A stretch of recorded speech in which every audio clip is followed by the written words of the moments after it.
Halo, welcome back to my YouTube channel. So, hari ini kita akan membahas tentang sesuatu yang sangat penting, yang ini juga bisa bermanfaat untuk kita semua dan khususnya untuk orang tua dengan anak berkebutuhan khusus. Apa sih? Yuk simak.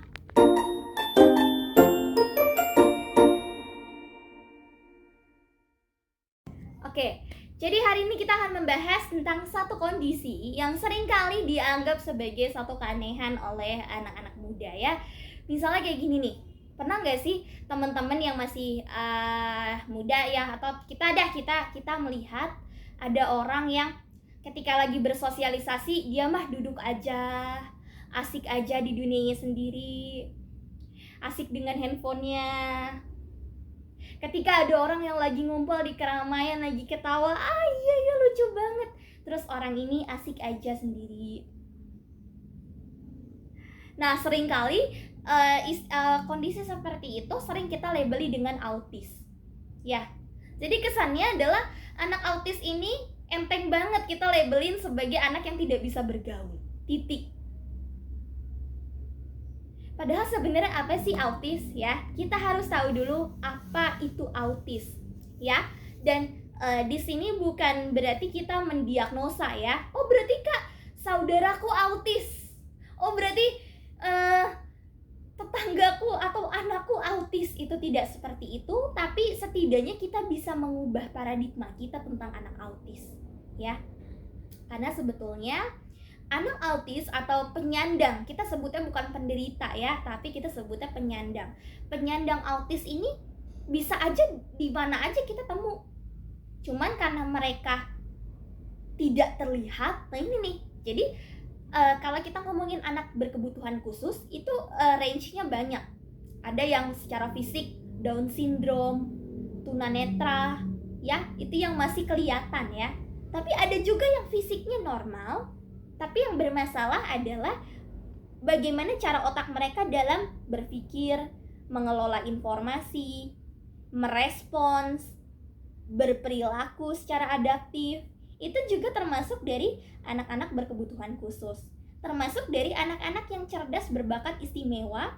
Mereka juga perlu layanan secara khusus gitu ya. Nah, cuman autis ini, teman-teman, autis ini sebenarnya berdiri tunggal. Ya, autis adalah kelainan yang berdiri sendiri. Jadi belum tentu kalau ada orang-orang yang tunanetra, yang tidak bisa melihat, belum tentu autis. Kalau ada orang yang tidak bisa mendengar, belum tentu autis. Ya, jadi autis itu adalah suatu kondisi yang mana dia berdiri sendiri. Kecuali orang ini atau anak ini mendapatkan 2 atau 3 jenis hambatan dalam hidupnya. Kalau Helen Keller, tunanetra dengan tunarungu. Jadi dia ganda, dia punya 2, ya. Atau tunanetra dengan autis, ada yang kayak gitu. Tunanetra dengan Down syndrome, tunanetra dengan misalnya tunadaksa yang kakinya misalnya pakai tongkat atau kursi roda dan lain sebagainya ya. Jadi ada yang memang dia dapat kado dari Tuhannya itu bukan cuma 1 gitu ya. Jadi kalau kita ulang tahun, kita dikasih kado tuh bisa 3, bisa 5 gitu ya. Itu ada yang kayak gitu. Tapi bukan berarti autis itu selalu diidentikan sebagai anak yang punya gangguan fisik. Anak yang punya gangguan fisik, yang punya gangguan motorik belum tentu autis ya. Kecuali memang dia dikasih Tuhan itu memang dari lahirnya dia spesial. Kado kalau saya nyebutnya kado ya. Kado dari Tuhan itu dia bisa jadi 3, 4 gitu ya. Ada yang kayak gitu. Nah, sekarang kita back to topik ya. Apa sih autis? Ya. Jadi, autis itu gak sama dengan introvert. Ya, mungkin kalau kita lihat dari kepribadian, teman-teman sering dengar ada introvert, extrovert. Ya, itu namanya adalah kepribadian. Ya, introvert orang yang lebih suka di tempat sendiri, lebih berkualitas di tempat tertutup. Extrovert dia lebih sama orang lain gitu ya. Ambivert dia bisa dua-duanya gitu ya. Jadi kalau introvert tuh memang dia lebih capek kalau berada di tempat ramai, di tempat yang banyak orang gitu ya. Nah, sementara autis ini bukan introvert extrovert, bukan. Jadi orang introvert itu belum tentu autis. Ya. Jadi kalau misalnya ada orang introvert, kerjaannya di kamar terus gitu ya, belum tentu autis gitu. Jadi autis itu adalah suatu gangguan perkembangan ya. Jadi kalau gangguan perkembangan biasanya dia mulainya sejak bayi atau sejak masa kanak-kanak. Jadi nggak ada nih, misalnya saya ya, contohnya saya aja deh, saya dulunya normal, terus di usia saya yang kesekian tiba-tiba saya punya masalah hidup ya, punya tekanan batin gitu ya, terus tiba-tiba saya jadi autis, saya jadi begini-begini, itu nggak ada kayak gitu ya. Kalaupun ada orang autis yang terdiagnosanya dia di usia dewasa, ada usia 30 tahun baru terdiagnosa kalau diri dia itu autis, ada. Jadi dia nggak terdiagnosa dari kecil. Itu biasanya karena gejalanya atau autisnya itu biasanya sangat-sangat ringan, sehingga kita kalau kita nggak ngeh gitu ya, bahasanya apa ya, nggak aware, nggak menyadari, kita nggak tahu kalau sebenarnya anak ini punya something. Jadi ada karakteristik autis yang mungkin levelnya sangat-sangat ringan sehingga dia masih bisa beradaptasi tuh, jadi nggak terlihat aneh gitu. Jadi terdiagnosanya nanti umurnya udah SMP baru terdiagnosa, umurnya udah sekian, ada yang kayak gitu. Tapi biasanya bibitnya itu dari masa anak-anak ya, dari masa kanak-kanak, biasanya toddlers ya, batita ya, udah mulai itu udah kelihatan. Jarang banget anak SD umur 7 tahun terus autisnya baru muncul gitu ya. Biasanya autis tuh pada masa prasekolah biasanya munculnya. Gejalanya apa sih? Nah, jadi ada yang namanya DSM teman-teman ya. DSM itu merupakan suatu panduan diagnosa. DSM 5, di DSM 5 tahun 2013 gitu. Saya merujuk pada DSM aja deh. Autis itu merupakan suatu gangguan perkembangan. Ya, jadi kita nyebut autis itu sebagai gangguan perkembangan atau neurodevelopmental. Perkembangan apa? Perkembangan syaraf ya, atau perkembangan otak yang memengaruhi beberapa area. Ingat ya, gangguan perkembangan yang memengaruhi beberapa area. Komunikasi sosial ya, sama kemudian ada perilaku yang repetitif dan atau tuh ribet tuh, perilaku yang repetitif dan atau minat yang terbatas. Udah ribet ya? Kita bahas satu-satu ya. Nah, jadi yang pertama tadi ada komunikasi sosial ya, atau komunikasi dan interaksi sosial. Kemudian ada perilaku repetitif dan atau minat yang terbatas. Kita bahas satu-satu ya. Udah semakin kompleks ya. Oke, kita bahas dulu gangguan komunikasi dan interaksi sosial. Contoh misalnya nih, kalau autis yang udah kelihatan banget dari usia bayi ya.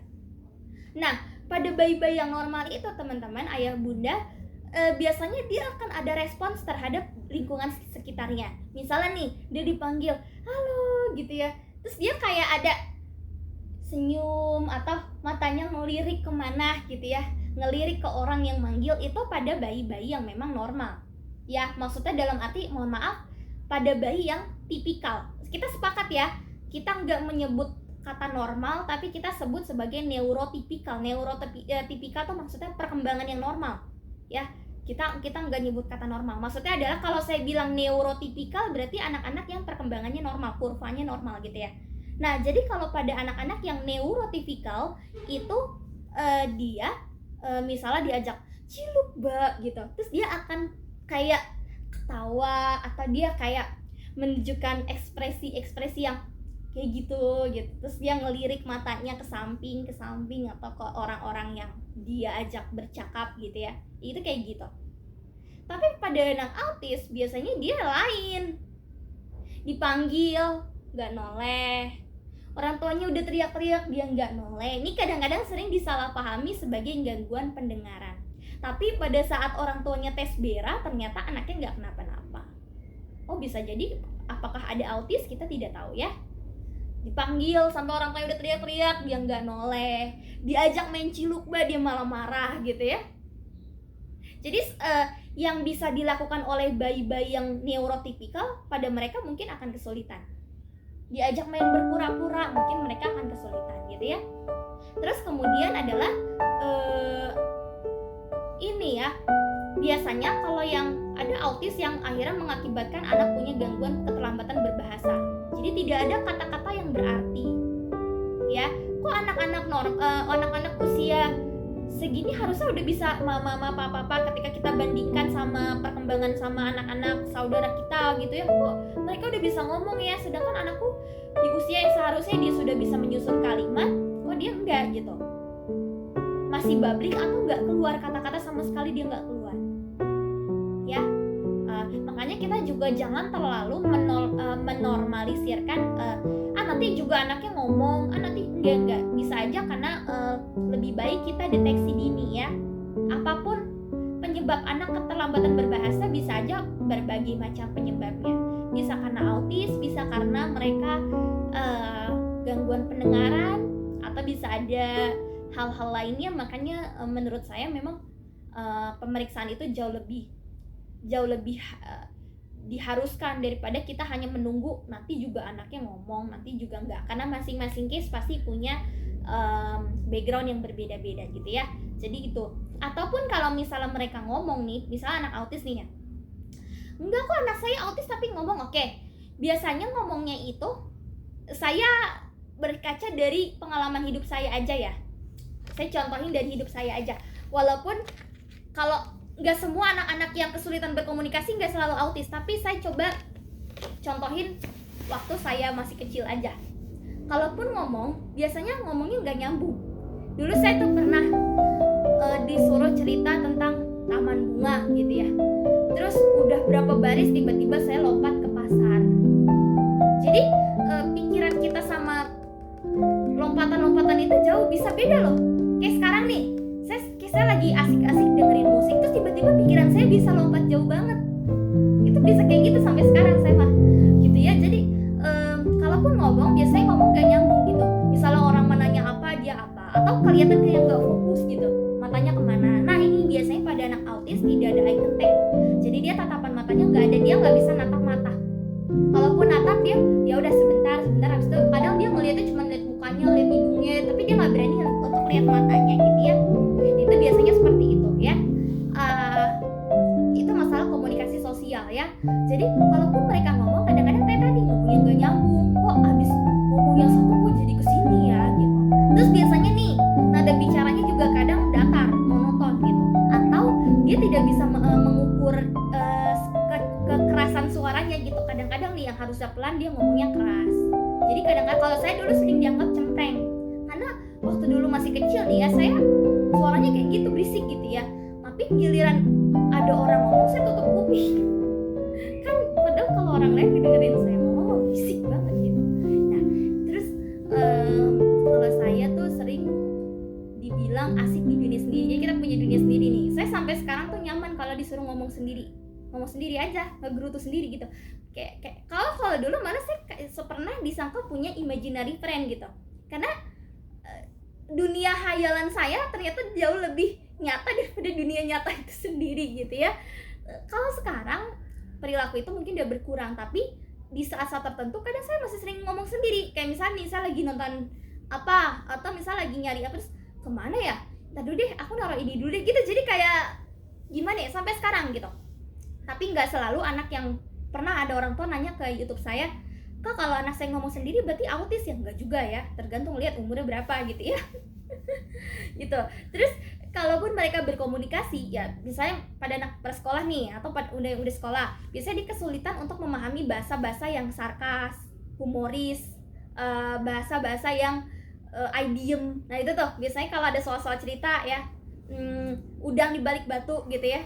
Terus kemudian mereka juga kesulitan untuk mengekspresikan dengan gestur tubuh. Jadi kesulitan untuk membaca gestur orang lain, membaca raut wajah orang lain.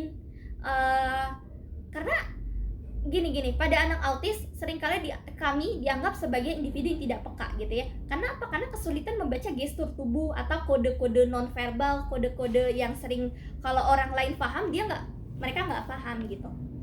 Kalaupun mereka bisa, biasanya mereka ngafal. Kayak teman saya punya teman autis Asperger ya, umurnya udah 20 sekian gitu. Dia hanya tahu ekspresi wajah itu karena dia hafal gitu. Jadi bukan karena alamiah. Misalkan kalau orang nih, misalnya orang takut ya, kalau orang takut itu kan bisa diekspresikan dengan berbagai cara. Nah kalau dia nih ngafal, oh kalau takut nih begini, kalau sedih begini. Jadi emosi-emosi dasar aja yang dia tahu gitu loh, marah begini gitu. Tapi ketika ada orang yang mengekspresikan dengan kode atau dengan pola yang berbeda, dia akan kebingungan. Itu masalahnya. Jadi kita kalau sama anak autis jangan main kode-kodean deh ya. Soalnya saya pernah lihat saya punya temen Asperger, dia kuliah di jurusan psikologi, dan dia lagi makan terus ada temennya gini, aduh perutnya sakit, perutku sakit banget gitu. Mungkin maksud temennya bagi-bagi kali gitu kan, dia mau ngetes nih sejauh mana sih kepekaan si autis gitu ya. Terus teman saya malah ngomong gini, oh sakit perut ya udah minum obat aja, ntar juga hilang. Padahal mungkin ya logika aja ya, kalau kita makan terus ada orang yang aduh sakit banget perut aku gitu ya, terus dia malah mikir temennya sakit perut beneran gitu, padahal sebenarnya enggak gitu ya. Jadi bicaralah jujur kalau pada anak autis ya. Itu masalah komunikasi dan interaksi sosial ya. Kemudian masalah selanjutnya adalah repetitive behavior. Jadi kalau ada orang ngomong yang gak nyambung, orang gimana, belum tentu autis ya. Ingat, pada anak autis sering ada namanya repetitive behavior. Nah teman-teman kalau melihat saya bikin video, kalau teman-teman nggak, saya sering kayak gini matanya gitu, sering kayak gini matanya. Alisa sering naik-naik ke atas. Itu namanya adalah perilaku stimming ya. Jadi perilaku stimming itu sebenarnya kita nggak bisa bukan berarti bergerak-gerak sendiri, enggak, cuman itu udah jadi kebiasaan gitu. Jadi gini, perilaku stimming itu adalah perilaku yang diulang-ulang, entah itu dalam bentuk gerakan. Kayak saya nih misalnya gini-gini, matanya sering gini-gini, terus Alisa sering gini-gini, saya sering kalau ngomong kayak gini, terus mukanya sering gini-gini. Itu namanya stimming ya. Saya sering sampai sekarang saya kayak gini gitu. Nah, stimming adalah suatu perilaku yang berulang-ulang. Namanya adalah self-stimulasi behavior atau perilaku menstimulasi diri sendiri. Stimming itu bisa dalam bentuk gerakan. Kalau dalam bentuk gerakan misalnya hand clapping, gini-gini, atau misalnya gini-gini, atau misalnya rocking, lompat-lompat, jumping, atau muter-muter, spinning. Atau ada anak nih, dia nyalain kipas angin, yang dia lihat cuman rodanya doang. Dia lihat apa? Bukan baling-balingnya. Dia lihat kipas angin berputar, dia lihat kipas anginnya terus muter. Itu namanya stimming. Dia lihat terus, dia lihat berjam-jam gitu ya. Itu namanya stimming. Ya, jadi itu namanya stimming. Ya, jadi sesuatu yang diulang itu namanya stimming. Atau bisa bentuk scripting. Misalnya dia habis nonton video terus dia ulang-ulang. Terus dia ulang-ulang gitu ya. Walaupun misalnya mohon maaf videonya kata-katanya kurang pantas, tapi dia nggak ngerti, pokoknya dia ulang-ulang aja. Atau ada yang namanya stimming lewat penciuman, suka mencium wangi-wangian sesuatu secara berulang-ulang. Itu namanya stimming ya. Jadi ada sesuatu tendensi yang berulang-ulang. Nah sebetulnya stimming ini kita pun yang bukan autis sebenarnya juga melakukan stimming. Sadar nggak? Ketika misalnya kita lagi gelisah, remes-remes jari, atau misalnya kita lagi bosan main-mainin pulpen sambil nunggu, goyang-goyangin kaki, jentik-jentikin jari, itu namanya stimming. Main-mainin kerudungnya dimain-mainin, rapiin gitu ya, lagi grogi gitu ya, nanti tangannya masuk-masuk ke kantong gitu ya, itu namanya stimming ya. Itu namanya adalah stimming. Pada orang yang bukan autis sebenarnya juga melakukan yang namanya stimming. Cuman apa sih kak bedanya gitu ya stimmingnya anak autis sama stimming orang yang bukan autis? Kalau stimming orang yang bukan autis biasanya hanya pada saat itu aja. Misalnya gini nih, dia lagi bosan, ya udah main-mainin pulpen. Abis itu setelah kebosanannya sudah berakhir, udah selesai, dia nggak main-mainin pulpen lagi. Bahkan sampai ke besok-besokannya dia nggak main-mainin pulpen lagi gitu. Tapi kalau pada individu dengan autisme, biasanya intensitasnya sering kita lihat dari kuantitas. Seberapa sering sih dia melakukan itu? Setiap hari kah? Dari pagi sampai sore gitu ya, sehari berapa kali? Nah itu kita sudah bisa lihat dari situ. Kalau saya nih, saya dulu sering gini-gini. Wah, kita lagi nggak dengerin musik, kita tapi gini-gini aja, terus gini-gini. Rasanya tuh apa ya? Rasanya tuh kayak, kalau sebenarnya tergantung ya. Kalau pada saya nih, rasanya tuh kayak ada sensasi apa ya, yang sehingga kalau kita bergerak kita jadi semakin rileks gitu. Ini sebenarnya masalah sensorik sih, nanti saya jelasin ya.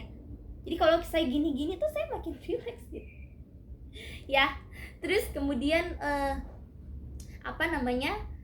kalau saya streamingnya biasanya ngedengerin musik nih ya, tapi cuman potongannya aja. Misalnya saya suka nih sama musiknya itu ada di menit ketiga detik ke 31, 3 menit ke 31 detik. Nah saya kadang-kadang cuma muter yang itunya doang, jadi nggak dari awalnya, saya ulang-ulang aja potongannya aja gitu. Itu saya sering kayak gitu sampai sekarang ya. Jadi itu namanya adalah streaming dan kita enjoy dengan itu gitu. Makanya kita kalau nyebut penyandang autis bukan penderita, karena kita enjoy gitu. Kecuali memang ada masalah-masalah tertentu gitu ya, masalah sensorik dan sebagainya. Ya, itu namanya streaming. Dan biasanya pada anak autis juga suka sama sesuatu yang diulang. Kayak kadang-kadang ada sebagian anak autis yang punya rutinitas yang kaku. Jadi kalau itu aja, kalau maunya pakai baju itu yang itu aja, kalau mandi harus jam 5 dia nggak bisa digeser. Jadi kaku, mereka tuh pemikirannya kaku banget tapi ekstrim. Ibaratnya gini nih, cara memahamin anak autis nih, otaknya mereka itu kayak kita bayangin aja rel kereta deh. Nah kalau rel kereta kan udah terstruktur nih, dari jam 9 harus ke sini, terus nanti jam 12 ke sini, kan nggak bisa diganggu ya. Jadi mereka tuh udah terpola. Makanya ada anak autis yang kalau udah terbiasa mandi jam 5 ada yang kayak gitu.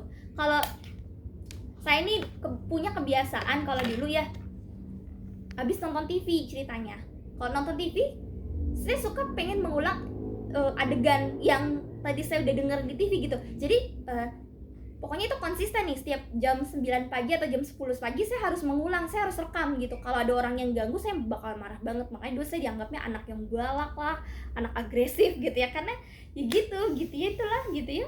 Tapi ya sekarang kita udah lebih bisa menyesuaikan diri lah ya gitu. Tapi itu ya, jadi mereka kaku gitu ya. Kalau mau makan yang itu lagi gitu, nggak mau ganti gitu ya. Nah itu sebenarnya seperti itu mekanismenya. Kemudian yang ketiga tadi kan ada yang namanya repetitive behavior ya, atau perilaku yang diulang-ulang. Kemudian yang ketiga apa sih gitu ya? Tadi ada masalah komunikasi sosial dan ada repetitive behavior. Nah yang ketiga itu adalah masalah minat yang terbatas ya. Minat yang terbatas itu adalah seperti kayak kita punya obsesi. Jadi misalnya gini, pada mereka gitu ya, biasanya kalau udah suka sama itu lagi, itu terus gitu ya. Makanya pada anak-anak Asperger dulunya terpisah dari autis, tapi sekarang di tahun 2013 dia udah lebur ya. Dia suka sama apa nih, udah dia itu terus dia hafalin, dia pelajarin. Makanya disebutnya sindrom profesor kecil. Karena apa? Karena kadang-kadang ketertarikan mereka itu abnormal. Jadi kalau mereka sudah tertarik dalam satu topik misalnya, nah mereka akan terus bahas, mereka akan terus perdalamin itu. Contoh dulu saya waktu nonton bioskop nih ya, umur 9 tahun, tertarik sama pembahasan tentang bagaimana kalau seseorang itu mengalami infeksi, patah tulang gitu ya. Terus yang dibahas. Terus saya juga tertarik waktu umur 10 atau 11 tahun ya, tertarik sama kompresor AC, bagaimana cara AC bekerja, bagaimana kalau AC rusak gitu ya. Lah saya ngomongin itu, dan kita ngomong hanya untuk kepuasan kita sendiri, tapi kita tidak peduli, tidak memperhatikan apakah orang lain itu suka atau tidak gitu. Saya ketemu sama orang, terus saya tanyain, gimana sih kalau AC itu rusak, kalau cara kerja AC tuh kompresornya sampai ada modul kontrol elektronik kayak gitu-gitulah ya tuh kan gitu. Jadi kita kalau udah suka itu lagi gitu ya. Itu namanya minat yang terbatas. Jadi minat terbatas itu adalah dia punya ketertarikan yang abnormal terhadap suatu hal, entah itu orang, entah itu benda. Ada anak autis yang dia suka bawa-bawa cepitan rambut, kalau diambil dia marah. Ada yang dia tertarik sama topik-topik tertentu, suka sama kipas angin, ngomongin kipas angin, atau ada yang suka sama organ tubuh manusia, fungsinya jantung. Ada loh anak umur 4 tahun udah belajar tentang fungsi jantung itu kayak gimana. Dia nanya, Pak dokter gitu ya, fungsi jantung itu seperti ini ya Pak dokter gitu ya. Ada kayak gitu yang jenius ya, lama-lama jenius tuh kalau misalnya bisa diarahin gitu ya. Jadi mereka punya minat yang terbatas gitu ya. Minat yang terbatas itu menghalangi dia untuk belajar hal baru sebenarnya. Contoh saya lebih bagus di mata pelajaran sosiologi, bisa tinggi, tapi di mata pelajaran yang lain bisa juga akan terhalang gitu. Ada anak autis yang misalnya minatnya terhadap matematika, tapi pada saat disuruh belajar bahasa Indonesia, belajar bahasa Inggris, dia nggak bisa gitu, karena ya dia sukanya itu terus, jadi dia nggak mau tuh belajar hal yang baru gitu ya. Tapi nggak apa-apa Kak, selama masih bisa diarahkan, sebenarnya mereka bisa jadi anak yang jenius gitu ya. Itu ya teman-temannya yang harus kita ketahui tentang anak autis. Yang penting kita jangan lagi melabel mereka sebagai anak aneh ya, anak yang tidak waras. Autis itu bukan gangguan jiwa yang kayak schizofren atau apa ya, enggak. Autis itu adalah suatu gangguan perkembangan ya. Jadi autis bukanlah suatu gangguan emosi, tapi autis adalah suatu gangguan perkembangan yang mana kita menyebutnya bukan penderita ya, tapi kita menyebutnya adalah penyandang. Karena pada anak autis kita bukan berkata sembuh, karena sampai kapanpun kita akan tetap membawa kondisi kita sampai dewasa, tapi setidaknya bagaimana caranya supaya kita bisa tidak terlihat aneh. Misalnya kayak saya nih, saya misalnya, oh ini satu lagi, pada anak autis ada yang namanya masalah sensori, hipersensitif atau hiposensitif, tergantung. Kalau hipersensitif dia punya kepekaan sensorik yang terlalu berlebihan, takut sama suara blender, takut sama suara ambulans, takut sama suara musik gitu ya, pokoknya tergantung sih dia sensitifnya sama apa. Ada lagi yang dia sensitif sama taktil, jadi jijian, gak mau megang ini, gak mau megang ini gitu ya. Ada lagi sensitif sama penciuman gitu ya. Ada lagi sensitif sama rasa, jadi picky eater, pilih-pilih makan, disuruh makan ini nggak mau, makan ini nggak mau ya. Ada lagi sensitif sama ada namanya probioseptik. Jadi gini, panca indera kita atau sensori kita selain kulit, telinga, ada yang namanya, misalnya gini, baru jalan sedikit nih naik mobil dia udah pusing, muter-muter sedikit dia udah pusing gitu ya. Ada yang pusing, ada juga yang hipo. Jadi sensitivitasnya ini sangat rendah. Mau dengerin suara TV sekencang apapun dia nggak akan takut, nggak akan jerit-jerit, nggak akan ini, dia santai aja. Ya ada yang hipo, jadi tingkat awareness dia terhadap bahaya bisa juga kurang. Kalau saya nih, saya sensitif sama suara-suara musik tertentu. Jadi walaupun kata orang itu tidak membahayakan, tapi buat saya itu membahayakan gitu. Padahal sebenarnya itu biasa, menurut orang itu biasa gitu. Jadi tergantung nanti anak ini lebih ke hipo atau hipersensitif ya. Atau misalnya kayak saya megang kain yang terlalu licin, yang terlalu kasar, bahan-bahan baju yang terlalu lembut, yang terlalu kasar, itu saya juga tidak bisa gitu. Jadi tergantung nanti sensitivitasnya yang mana. Dan untuk autis tadi kita tidak bilang sembuh ya, tapi kita bilang mereka bisa berkembang. Kita bisa menutupi keanehan kita. Contoh kayak saya nih, orang-orang kan nggak tahu nih saya ya. Dan kalau misalnya saya kelihatan kayak orang ketakutan ketika mendengar suara apa, kan orang-orang juga akan beranggapan saya aneh dong. Otomatis saya harus bisa memaintain nih gimana caranya supaya saya nggak kelihatan aneh gitu. Jadi sebenarnya kita itu hanya bisa menutupi kekurangan kita ketika kita tahu, oh ini sisi keanehan kita nih, berarti kita tinggal tutupin itu. Contoh misalnya gini, kan saya punya, tadi pikiran saya sering lompat-lompat gitu. Kadang-kadang saya sering menempatkan emosi tidak sesuai dengan tempatnya. Kayak contoh nih, waktu seminar ya, seminar di kampus, itu acaranya sedih banget sih. Jadi dosen atau narasumber kami menceritakan satu film tentang apa sih yang terjadi kalau ibu kita misalnya sudah tiada gitu kan. Nah kan teman-teman saya tuh ya hampir semua terhanyut lah ya, dibawa dengan begitu menyedihkan. Tapi karena saya mah pikirannya kemana gitu, saya bisa aja inget kejadian lucu yang sebenarnya nggak berhubungan. Jadi tapi random loh, pikiran kita tuh random. Makanya pada anak autis sering kok dia ketawa sendiri ya, kok dia sering nangis ya, padahal nggak ada penyebabnya. Bagi kita itu nggak ada penyebabnya loh, tapi bagi mereka itu ada sebabnya. Karena pada anak autis sering kayak gitu, misalnya kejadiannya mah udah kapan, tiba-tiba dia bisa inget lagi. Entah itu kejadian yang lucu, kejadian yang sedih, atau kejadian yang bikin dia kesal. Walaupun situasinya udah nggak berhubungan, tapi jadi nggak nyambung. Masa orang lagi nangis dia mah ketawa? Nah itu saya pernah tuh ngalamin itu. Nah cuman kan saya bingung ya, waduh mana nggak pakai masker gitu ya, gimana ya saya harus mengendalikan ekspresi wajah saya gitu kan. Nah mau nggak mau saya ya udah berusaha buat gini gitu ya sampai film udah selesai gitu. Tapi mau nggak mau kita harus menutupi itu, karena kalau kita menunjukkan jati diri kita yang sebenarnya, kita akan menjadi bahan tontonan gitu. Jadi pada kita anak autis, terlepas dari apapun labelingnya ya, kayak saya misalnya anak special need atau apa gitu ya, itu kita nggak sembuh sebenarnya. tapi kita cuma bisa mengkompensasi itu misalnya gitu ya gitu. Jadi ya begitu, kita nggak sembuh sebenarnya karena kita bukan disease yang ketika kita dikasih obat kita akan sembuh gitu ya. Itu sekilas tentang autis. Nanti kita mungkin akan coba membahas itu di tes yang berikutnya.